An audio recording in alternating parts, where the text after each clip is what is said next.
கர்த்தருடைய நாமம் மகிமைப்படுவதாக.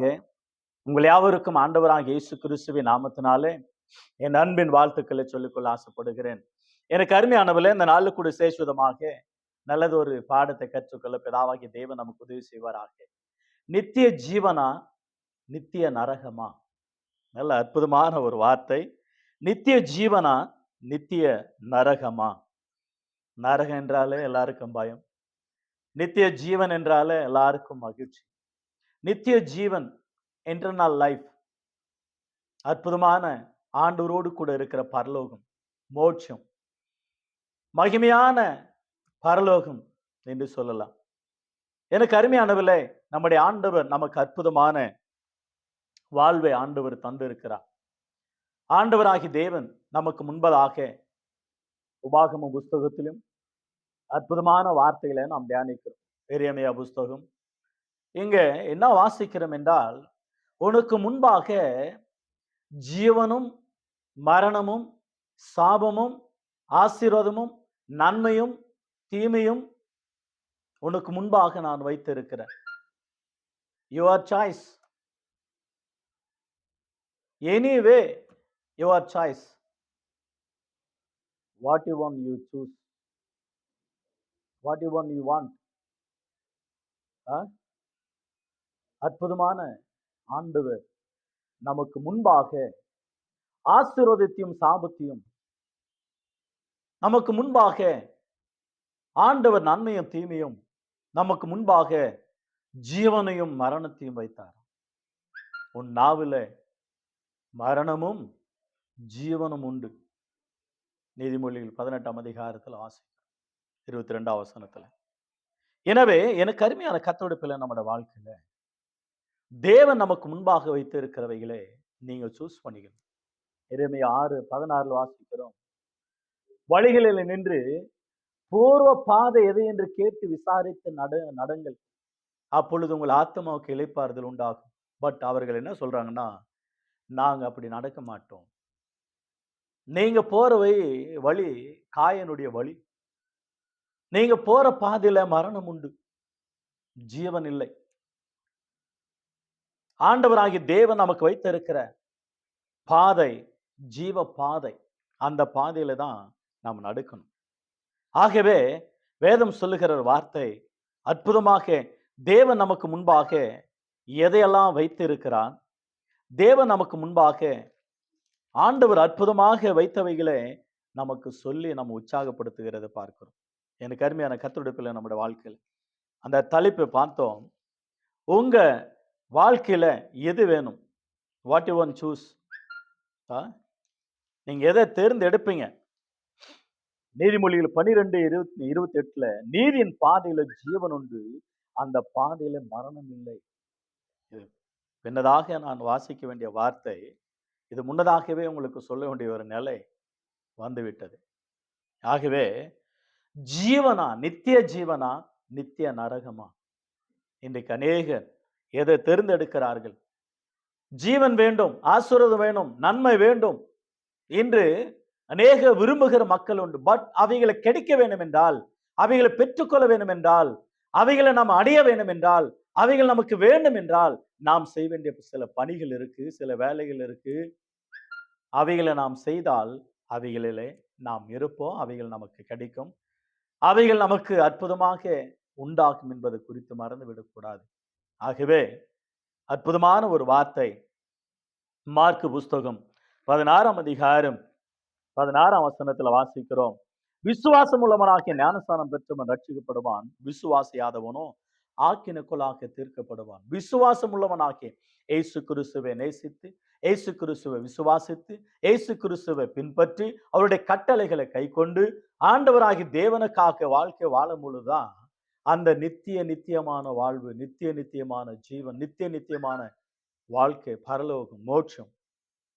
ஆகவே நித்திய ஜீவனா, நித்திய நரகமா? எபேசியர் புஸ்தகம் 4ஆம் அதிகாரம் 18ஆம் வசனத்தை கவனிப்போம்.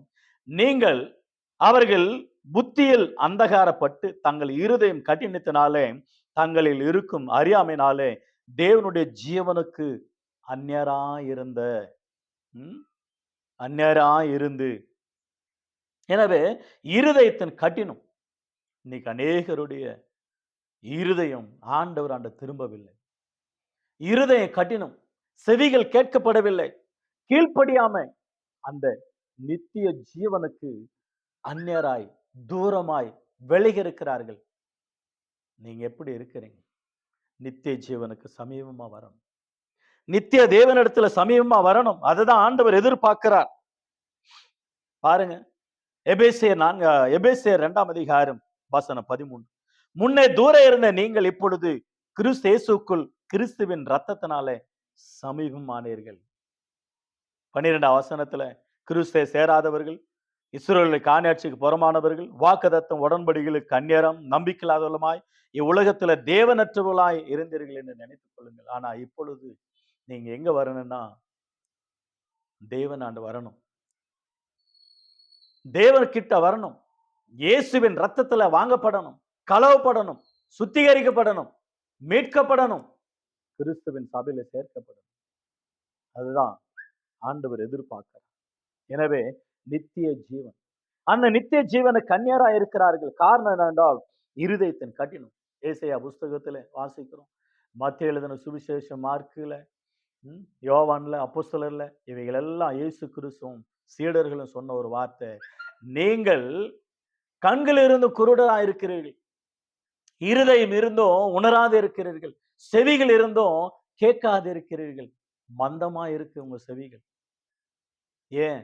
ஆண்டவருடைய வார்த்தை கேட்க முடியவில்லை, உணர முடியவில்லை, கீழ்ப்படிய முடியவில்லை. ஆகவே ஜீவன் இயேசு கிறிஸ்து. அந்த ஜீவன் யார் என்றால் இயேசு கிறிஸ்து. யோவான் 3 அதிகாரம் 16 வசனத்துல வாசிக்கிறோம், தேவன் நம்முடைய ஒரே பேரான குமாரனை விசுவாசிக்கிறவன் அவனோ அவன் கெட்டு போகாமல் நித்திய ஜீவன் அடையும்படி அவரை தந்தரிலே இவ்வளவாய் உலகத்தில் அன்பு கூர்ந்தார். எவ்வளவாய், இவ்வளவாய், இவ்வளவா, இவ்வளவா, இவ்வளவா, இன்னும் கையை பின்னாடி எடுக்க இயலாது. இந்த உலகம் எவ்வளவு இருக்கு அவ்வளவா, எண்ணிக்கை எவ்வளவு முற்றுப்புள்ளி ஆகிறதோ அவ்வளவா. It is wonderful. ஆண்டவருடைய அன்பு எவ்வளவாய் உலகத்தில் அன்பு கூர்ந்தார், அவரை தந்து அந்த ஜீவனை கொடுத்து. யோவான் 10 அதிகாரம் 10 வசனத்துல, நானோ அவைகள் ஜீவன் உண்டாகும்படி வந்திருக்கிறேன், நானே நல்ல மேய்ப்பன், ஆடுகளுக்காக என்னுடைய ஜீவனை கொடுக்க வந்தேன் என்று சொன்னார்.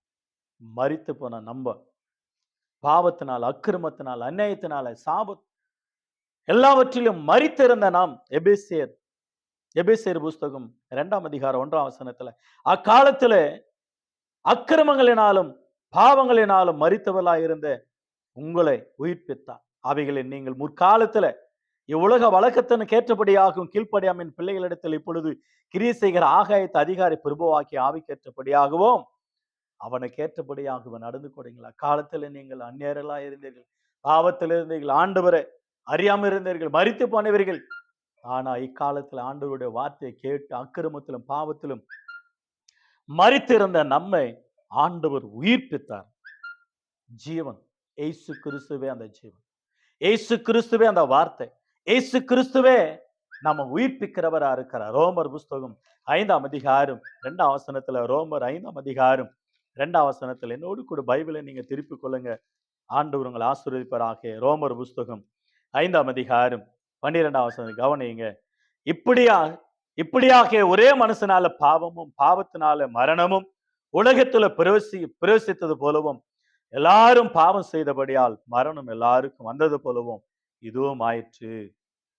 ஒரு வார்த்தை பாருங்க, ஒரு மனிதனாலே உலகத்துல பாவம், ஆனா ஒரே மனிதனாகிய இயேசு கிறிஸ்துவானவர், தெய்வமாகிய இயேசு கிறிஸ்துவானவர் இந்த உலகத்தில் வந்தது நிமித்தமாக அவர் மூலமாக நமக்கு ஜீவன் உண்டாயிற்று என்று வேதம் தெளிவா சொல்லுகிறத நான் பார்க்கிறோம். நம்ம உயிர்ப்பிக்க வந்தார். அதான் யோவான் 10:10 வாசிக்கிறோம், நானோ அவைகள் ஜீவன் அடையும்படியாக. நம்ம உயிர்ப்பிக்கிற கர்த்தராய், நம்ம உயிர்ப்பிக்கிற மெய்ப்பராய், நமக்கு உயிர் தருகிறவரா வந்தார். கொலோசியர் புஸ்தகம், கொலோசியர் 3 அதிகாரம் 1 நீங்க சில வாக்கியங்களை கவனிப்பீர்களானால் அற்புதமா இருக்கும் பாருங்க. நீங்கள் கிறிஸ்துவுடனே கூட எழுந்ததுண்டானால் கிறிஸ்து தேவனுடைய வலது பரிசத்தில் வீற்றிருக்கும் இடத்தில் உள்ள மேலானவைகளை தேடுங்கள், பூமியில் உள்ளவைகள் எல்லாம் மேலானவைகளை நாடுங்கள், ஏனென்றால் நீங்கள் மரித்தீர்கள், உங்கள் ஜீவன் கிறிஸ்துவுடனே தேவனுக்குள் மறைந்திருக்கிறது. நம்முடைய ஜீவனாகிய கிறிஸ்து வெளிப்படும் பொழுது நீங்களும் அவரோடு கூட மகிமையில வெளிப்படுவீர்கள். நம்முடைய ஜீவனாகிய இயேசு, நம்முடைய ஜீவனாகிய இயேசு, ஒரு மனிதனுக்கு ஜீவன் இயேசு. ஒவ்வொரு மனிதனும் மூச்சு விடும் பொழுது கொஞ்சம் மூச்சை நீங்க இழுத்து பாருங்க. இயேசு இயேசு இயேசு இயேசு. உங்க ஒர்க் விடுறவங்க கூட இயேசுன்னு தான் அவங்க ஒர்க் அவுட்னு கிடைக்கிறான். அவர் தான் நம்முடைய மூச்சும் பேச்சுமா இருக்கிறார். ஆகையினாலதான் அப்போஸ்தலர் புஸ்தகத்துல வாசிக்கிறோம், அவருக்குள்ள நாம் இருக்கிறோம், அவருக்குள்ள நாம் ஜீவிக்கிறோம், அவருக்குள்ள நாம் அசைகிறோம், அவருக்குள்ள நம்ம வாழ்கிறோம், அவருக்குள்ள நம்ம வாழ்க்கை வாழ்ந்து கொண்டு இருக்கிறோம். அவருக்குள்ள ஒருவன் கிறிஸ்துக்குள்ள இருந்தான், அவன் புது சிருஷ்டியா இருக்கிறான். 2 கொரிந்தியர் 5:17 வாசிக்கிறோம். ஆகவே அவருக்குள்ள இருக்கிறோம் ஜீவன். நாம் அவருக்குள்ள இருக்கிறோம், அவர் நமக்குள்ள இருக்கிறார். நாம் அவருக்குள்ள இருக்கிறோம், அவர் நமக்குள்ள இருக்கிறார். மூச்சு அவர்தான். ஆதியாகமம் 2ஆம் அதிகாரம் 7ஆம் வசனத்துல, பிதாவாகி தேவன் பூமியின் மண்ணினாலே மனுஷனை உருவாக்கி அவனுக்கு ஜீவ சுவாசத்தை கொடுத்தா, அவன் ஜீவ ஆத்மாவானா. ஒரு அற்புதமான மண்ணுக்கு உயிர் கொடுத்த ஆண்டவர் நம்முடைய ஆண்டவராக இயேசு. ஆகவே அந்த இயேசு நமக்குள்ள இருக்க வேண்டும், நமக்குள்ள இருக்க வேண்டும். அந்த இயேசு, அந்த இயேசு நமக்குள்ள இருந்தாதான் நமக்கு ஜீவன் வரும், நமக்கு ஜீவன் வரும். நானே உலகத்துக்கு வெளிச்சமா இருக்கிறேன், என்னை பின்பற்றுகிறவன் வெளிச்சமா இருப்பான் ஆண்டவர் சொன்னார். யோவான் 15ஆம் அதிகாரம், பிதா நான் மெய்யான திராட்சை செடி, என் பிதா திராட்சை தோட்டக்காரர், நீங்கள் கொடிகளா இருக்கிறீர்கள். ஒரு மரத்துல அந்த கொடியானது இணைக்கப்படாவிட்டால் அது கனி தராது, அது காய்ந்து போயிடும், அந்த மரத்துல இருக்க அதுக்கு இயலாது. சில நாட்கள் ஆன பிற்பாடு அந்த கிளை, அந்த கொடியானது அருந்து விழுந்துடும். ஆகவே இயேசு கிறிஸ்து மெய்யான திராட்சை செடி, பிதா திராட்சை தோட்டக்காரர், நாம் கொடிகளா இருக்கிறோம். அந்த செடிக்குள்ள இணைந்து இருக்கிற கொடியாக அப்பொழுதுதான் கனி தர முடியும். அந்த கனி மூலமா தான் நம்முடைய நற்கிரிகள், நற்குணங்கள், நம்முடைய கேரக்டர்ஸ், நம்முடைய குணலட்சணங்கள் வெளிப்படும். அவைகள் நல்லதா கெட்டதா, பிதாவாகிய தேவன் நல்லவைகள் மூலமா மகிமைப்படுகிறவரா, சந்தோஷப்படுகிறவரா இருக்கிறார். நீங்கள் எப்படி இருக்கிறீர்கள் என்பது குறித்து அறிந்து கொள்ள வேண்டும். அந்த யோவான் 15ஆம் அதிகாரம் 1 முதல் 12 வாக்கியங்களை பார்க்கும் பொழுது, நான் உங்களில் அன்பா இருக்கிறது போல நீங்களும் ஒருவர் அன்பா இருங்கள். காரணம், அந்த நித்திய ஜீவனை இழந்து போக கூடாது என்பது குறித்து. 13ல, ஒருவன் தான் சிநேகிதனுக்காக தான் ஜீவனை கொடுக்கிற அன்பிலும் அதிகமான அன்பு ஒருவனிடத்தில். நம்முடைய ஆண்டவர் தன்னுடைய ஜீவனையே நமக்காக கொடுத்தான். அந்த அன்பிற்கு ஈடாக இந்த உலகத்தில் என்ன இருக்கு சொல்லுங்க பார்க்கலாம். அற்புதமான ஆண்டவர். ஜீவன் இருக்கா இல்லையா? அன்றைக்கு குற்றம் சாட்டப்பட்டவராய் சிங்ககபிலி போடப்பட்டவரா தானியேல் 3ஆம் அதிகாரத்திலும் சாத்ராக், மேஷாக், ஆபேத் நேகோ. தானியேல் 6ஆம் அதிகாரத்திலும் தானியேல் சிங்ககபிலி போடப்படுகிற நிலைமை. தரியு ராஜா ஓடி சிங்க கெபியாண்டே, தானியேலே இடைவிடாமல் ஆராதிக்கிற உன் தேவன் உன்னை தப்பிக்க வல்லவரா இருக்கிறாரா, ஜீவனா இருக்கிறானா? அங்கிருந்து ஒரு ஜீவன் குரல் கேட்குது, எஸ் ராஜா, ஆம், உனக்கு விரோதமாக குற்றம் செய்யவில்லை, என் தேவனுக்கு விரோதமாக நான் தவறாக நடக்கவில்லை. தேவன் தன்னுடைய தூதர்கள் அனுப்பி எனக்காக சிங்கத்தின் வாயை கட்டி போட்டார். ஜீவனோடு இருக்கிறார். நம்முடைய ஆண்டவர் ஜீவனுள்ள ஆண்டவர். அவர் ஜீவனுள்ள ஆண்டவர், நாமும் ஜீவனுள்ளவர்களா இருக்கும். ஜீவனுள்ள தேசத்துல நாம் நடப்போம்.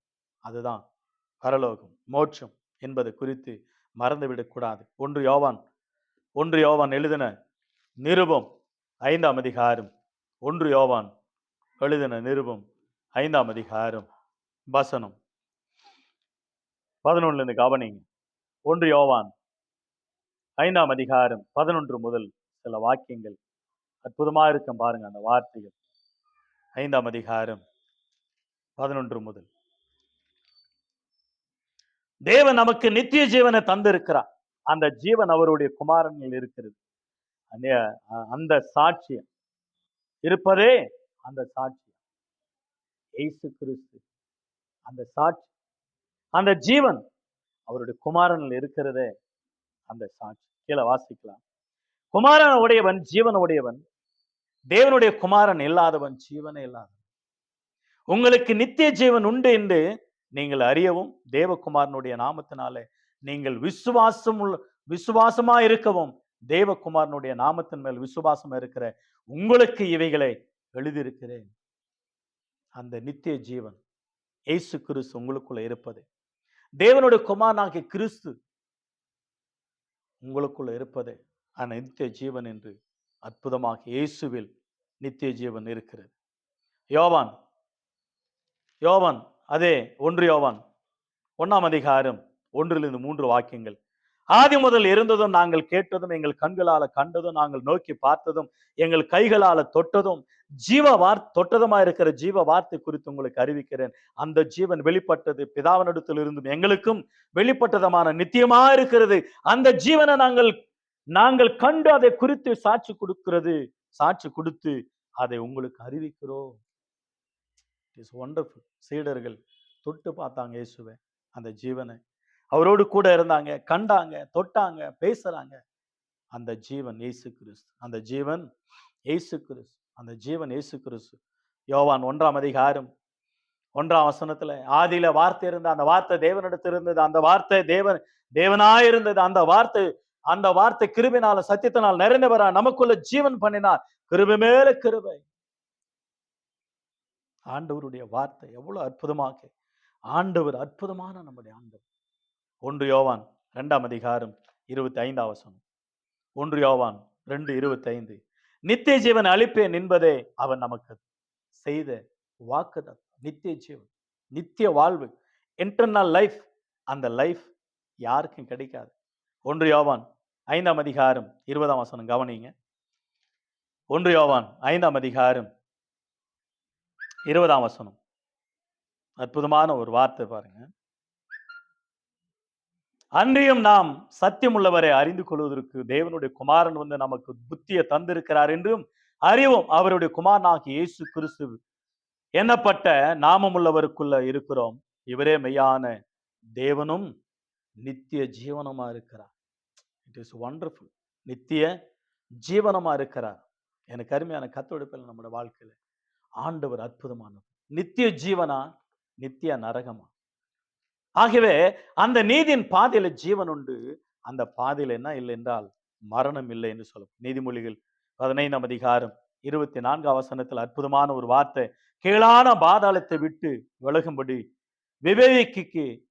விவேகிக்கு ஜீவ வழியானது உன்னதத்தை நோக்கும் வழியா. ஜீவ வழி